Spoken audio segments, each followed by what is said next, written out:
আপনাদের জন্য আজকে খুব সহজ একটি রেসিপি নিয়ে এসেছি, সেটি হলো স্ট্রবেরি মিল্কশেক।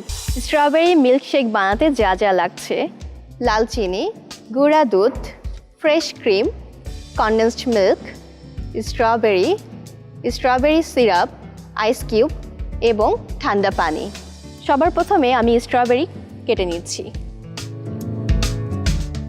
দর্শক, স্ট্রবেরিতে আছে vitamin A, vitamin C, vitamins, minerals, যা দেহের রোগ প্রতিরোধ ক্ষমতা বাড়ায়। যাদের রক্তে হিমোগ্লোবিনের মাত্রা কম তাদের ক্ষেত্রে স্ট্রবেরি বেশ উপকারী এবং মুখে রুচি বাড়াতে সাহায্য করে এই স্ট্রবেরি। এতে পর্যাপ্ত পরিমাণে ফাইবার থাকায় বেশ হেলদি। আমি কয়েকটি স্ট্রবেরি বেশি করে নিয়ে নিচ্ছি।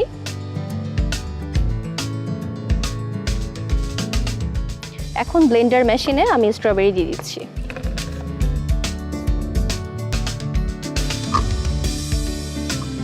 এখন আমি দিয়ে দিচ্ছি গুঁড়া দুধ। গুঁড়া দুধ যদি বেশি দিই তাহলে এটি খুব টেস্টি হবে। এখন দিয়ে দিচ্ছি সামান্য পরিমাণে চিনি।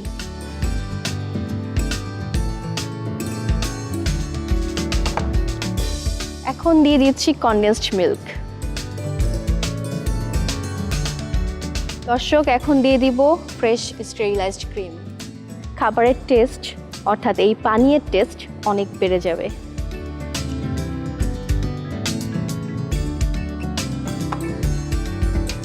এখন দিয়ে দিব আইস কিউব। কিছু আইস কিউব গার্নিশিংয়ের জন্য রেখে দিচ্ছি। দিয়ে দিচ্ছি পানি। তো 1 গ্লাস পানি ঢেলে দিচ্ছি। এখন সামান্য পানি দিয়ে ব্লেন্ড করব।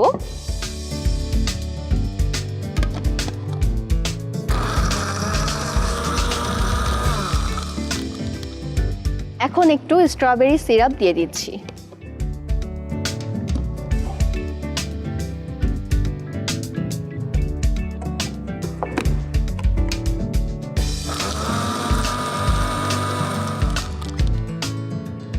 আমার স্ট্রবেরি মিল্কশেক অলমোস্ট রেডি। এখন আমি একটি গ্লাসে পরিবেশন করব।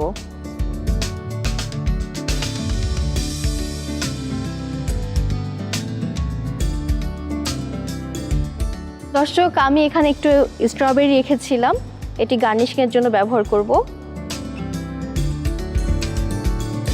প্রথমেই দিয়ে দিচ্ছি আইস কিউব। এবার গ্লাসের ভিতরে চারপাশে স্ট্রবেরি সিরাপ দিয়ে দিচ্ছি, যেন এই মিল্কশেক দেখতে অনেক কালারফুল লাগে এবং সবাই খুব সহজেই পান করতে আগ্রহ পোষণ করে।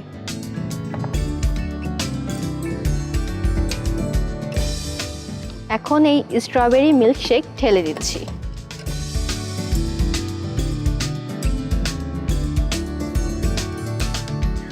এখন দিয়ে দিচ্ছি স্ট্র।